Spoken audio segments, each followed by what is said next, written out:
First, a marble will be dropped into 2 inclined tubes and fall through another tube. The marble will hit a golf ball and fall down an inclined plane. The golf ball will collide with a toy car, which will travel down a track to hit a golf ball. The golf ball, attached to a string, will be pushed off the table, pulling down a movie case. A ball on a string or a conjugal pendulum will be released and untangled from the lamp. A ball on a string will hit the movies and cause a chain reaction.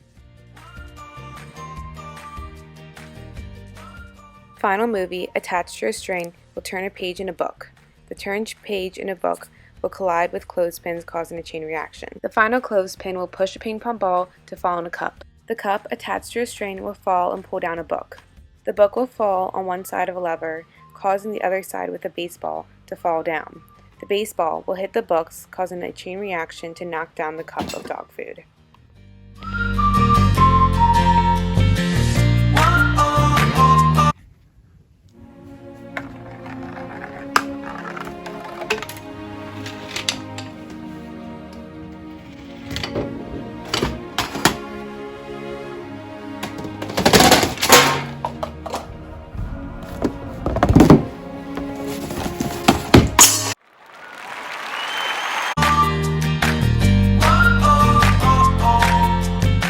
By the law of conservation of momentum, momentum is conserved. The total amount of momentum of the collection of objects in the system is the same before collision and after the collision. For instance, when the golf ball collides with the toy car, the system experiences the same momentum before and after. Newton's second law focuses on how force is related to acceleration and mass. Acceleration is proportional to force and inversely proportional to mass, meaning it takes a force to change either direction or motion or the speed of an object. Acceleration is produced when a force acts on a mass. When the clothespin pushes the ping pong ball, exerts a force on the ball, causing it to accelerate. The law of conservation of energy states that the total energy of an isolated system remains constant. It is said to be conserved over time. Energy is changed from one form to another. Energy is never lost. In this machine, the baseball sitting at the top of a lever, when slanted, has potential energy, or stored energy. Then, when it falls down, the potential energy is converted into kinetic energy.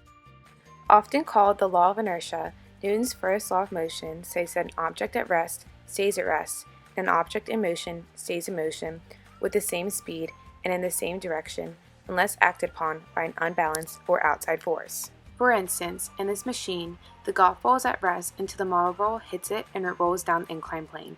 It remains in motion until it is stopped by an outside force. Newton's third law states that for every action, there is an equal and opposite reaction. The statement means that in every interaction, there is a pair of forces acting on the two interacting objects. For instance, when one of these books is on the table, it exerts a force on the table, and the table gives off an equal and opposite force on the book. These are action and reaction forces, equal in magnitude but opposite in direction.